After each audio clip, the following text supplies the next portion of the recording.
Doutores, trataremos hoje do tema controle de constitucionalidade. Tema que eu reputo extremamente importante para o exame do OAB e para concursos públicos. Não só isso, vocês sabem que o direito constitucional ele se ramifica. Todo e qualquer ramo do direito deve observância ao direito constitucional e, mormente, ao controle de constitucionalidade. Pode ser uma lei ambiental, uma lei aeronáutica, uma lei civil, uma lei penal, todas as leis, melhor dizendo, devem obediência à Constituição. Por isso esse tema é muito importante para quem quiser seguir qualquer ramo do direito e para qualquer cidadão que quiser saber dos seus direitos. Qual é o objetivo do controle de constitucionalidade? Para que serve esse troço, esse tal de controle? Por que ele é tão cobrado? Porque o objetivo do controle é verificar, aferir se uma determinada lei ou uma norma qualquer está ou não de acordo com a Constituição. Por isso é tão importante esse tema. E quais são os antecedentes históricos? De onde surgiu o controle de constitucionalidade? A doutrina não é pacífica, como não é pacífica em quase nada no direito. Dificilmente você tem uma posição pacífica, sem discussões, em que não cabem dúvidas, em que não cabem controvérsias. Nesse tema a mesma coisa. Para uma parte da doutrina, o controle de constitucionalidade surgiu no direito ateniense, antes de Cristo. Para essa doutrina, existiam duas espécies de normas. A lei nomoi, que era a lei constitucional, e a lei psefisma, que era a lei ordinária. E essa lei ordinária, psefisma, deveria obedecer à Constituição, à lei constitucional, que era a nomoi. Não foi aí que parou esse tema. Para outra corrente doutrinária, o controle de constitucionalidade surgiu na Inglaterra, no famoso direito comum, common law.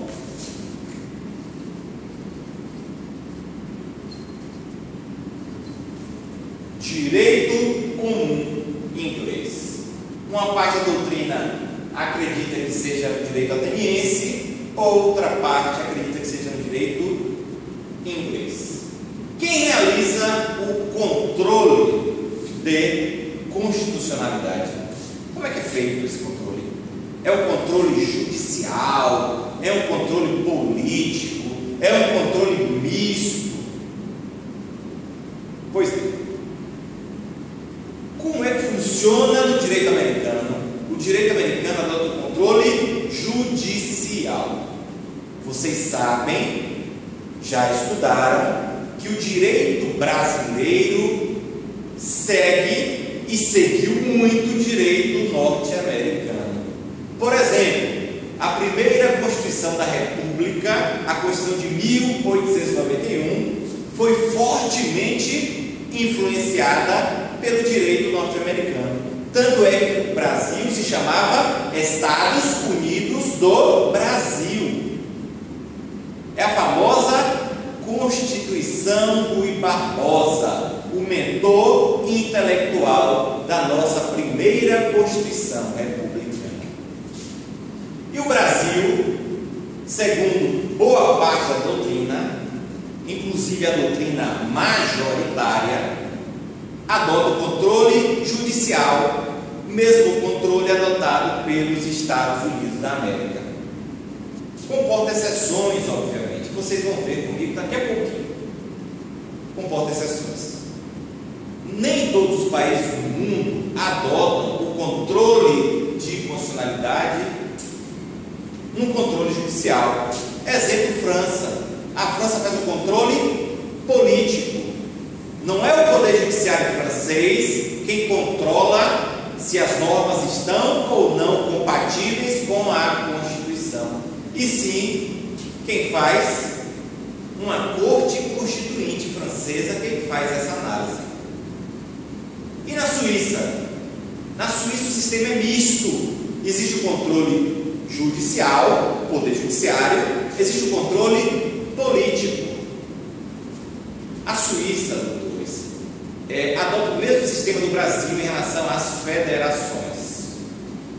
Quando a lei é nacional, na Suíça se faz o controle político. Uma Assembleia Nacional Suíça faz esse controle, um órgão fora do Poder Judiciário. Quando a lei é local, quem faz esse controle é o órgão do Poder Judiciário, razão pela qual vocês já percebem que o sistema suíço é um sistema misto. E qual é o sistema que o Brasil adota? Como já falei, segundo a maioria da doutrina, é o sistema do controle judicial, igualzinho ao sistema americano. Qual é o momento do controle? Quando é que se pode controlar se uma lei ou ato normativo é ou não constitucional? Existem dois momentos.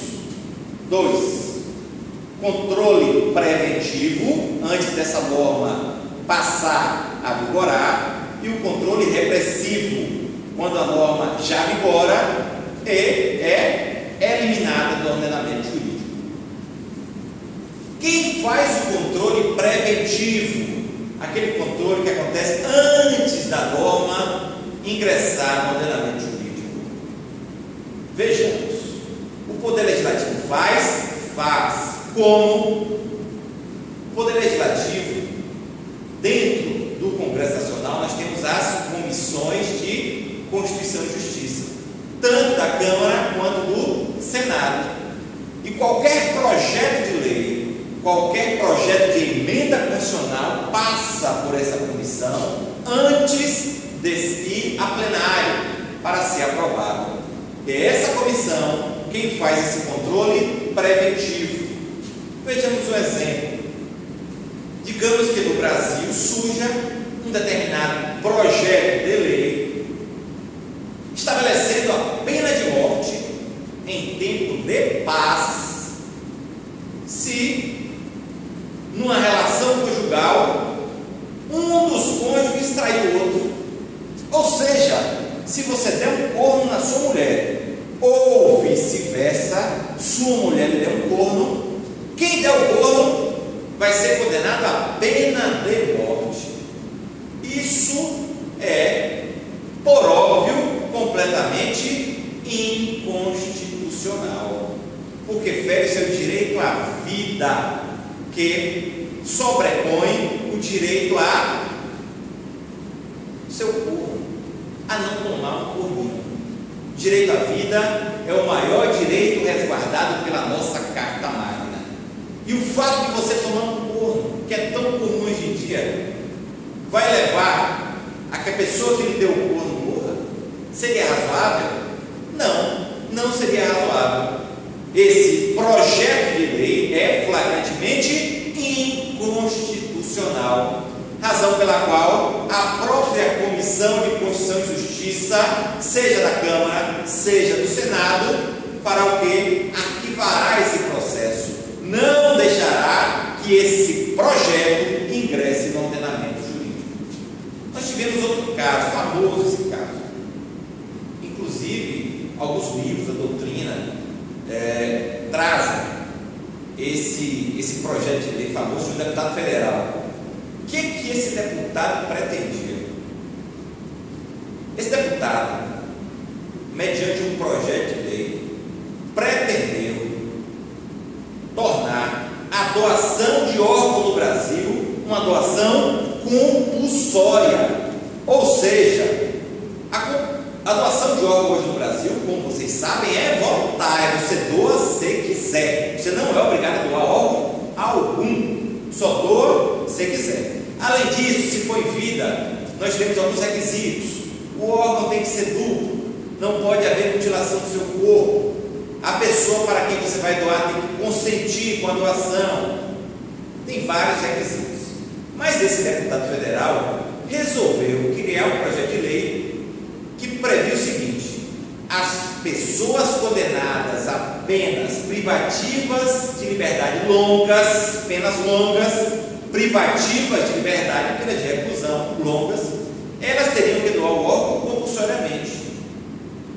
E o que custava do projeto? Não tem dois olhos? Um teria que doar uma córnea, ou seja, você ia andar igual a um pirata, ia ser aquele jogador do Grêmio hoje que jogou no Palmeiras, Barcos, que é argentino, que é conhecido como o pirata. E mais, você teria que doar uma parte do fígado, teria que doar um dos rins se cometesse um crime e fosse apenado com vários anos de reclusão. Imaginem o absurdo. Essa lei é flagrantemente inconstitucional. O que fez a Comissão de Constituição e Justiça simplesmente e devidamente arquivou esse absurdo. Tem outras espécies de controle preventivo? Tem. E se esse projeto de lei absurdo desse deputado federal fosse aprovado tanto na Câmara quanto no Senado, ele teria que passar pelo crivo, pela sanção do presidente da República, que também pode fazer o controle preventivo através do veto jurídico. Como vocês sabem, doutores, existem dois tipos de veto pelo presidente da República: o veto político, segundo o qual o presidente da República analisa o interesse público da lei, e o veto jurídico, segundo o qual o presidente da República, através de seus assessores, do advogado-geral da União, analisa se essa lei é ou não constitucional. E em sendo inconstitucional, veta a lei ou parte da lei. A parte da lei inconstitucional. Antes dessa lei ingressar no ordenamento jurídico. Por isso que é o controle preventivo. Temos mais? Temos. Já vimos controle preventivo do poder legislativo. Já vimos controle preventivo do poder executivo. E o poder judiciário pode ou não fazer o controle preventivo? Respondo: depende. Depende de quê? Depende se a matéria envolvida, se o projeto de lei for inconstitucional em relação à matéria. Por exemplo, em relação a algum deputado resolveu agora fazer um projeto de lei acabando com o seu direito à proteção ao seu domicílio. Como vocês sabem, ninguém pode ingressar em seu domicílio, à noite, salvo em flagrante delito, para prestar socorro em caso de desastre. Nem com mandado judicial pode, porque com mandado judicial somente durante o dia. Mas esse deputado é meio pancada e resolveu retirar essa proteção constitucional que todos nós temos. E aí? Esse projeto de lei pode ser controlado pelo Supremo? Não. Por que não? Porque envolve apenas a matéria. O Supremo analisa, faz controle preventivo apenas em relação ao processo legislativo. Ou seja, se aquela norma está respeitando o processo, o devido processo legislativo. Por exemplo, uma lei ordinária tem que ser aprovada pela maioria relativa. Apenas um deputado vota a favor. Não se alcançou a maioria relativa. Essa lei é enviada ao Senado. Opa! O devido processo legislativo não está sendo respeitado. Razão pela qual caberá sim mandado de segurança impetrado por um deputado, nesse caso específico, ou um senador, um parlamentar, perante o Supremo para paralisar esse projeto de lei. Somente neste caso, em relação ao processo legislativo e não em relação ao direito material, o Supremo poderá fazer o controle preventivo de constitucionalidade. E o controle repressivo? Nós já vimos, já falei para vocês há pouco tempo, que no Brasil, adotando o mesmo sistema americano, segundo doutrina majoritária, no Brasil se adota o controle judicial. No entanto, nós temos exceções, vamos vê-las agora. Como é que se faz o controle repressivo? A norma já está em vigor e é inconstitucional, está incompatível com a Constituição. O que se faz? Se provoca o Poder Judiciário, porque se o Poder Judiciário não for provocado, ele não pode agir pelo princípio da inércia. Eu sou Poder Judiciário, fico quieto. Posso enxergar tudo, não posso fazer nada, salvo se você me provocar. Princípio da inércia. Então, provoca-se o Poder Judiciário através do controle difuso ou do controle concentrado, e o Poder Judiciário fala: olha, essa norma é constitucional, ou não, essa norma é inconstitucional. Esse é o controle repressivo.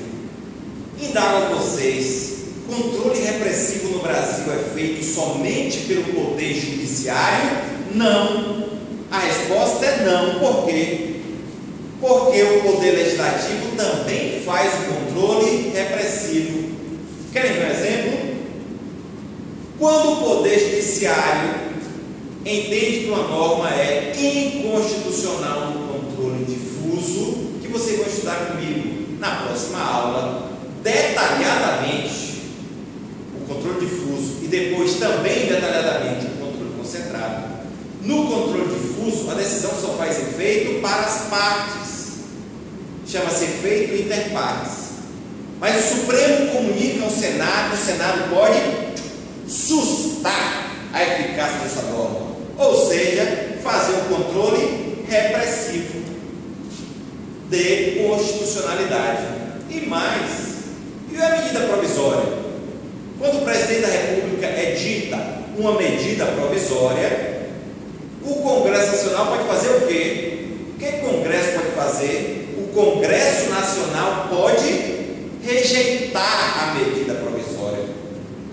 Doutores, a medida provisória já está em vigor, por isso o controle não é preventivo, o controle é repressivo.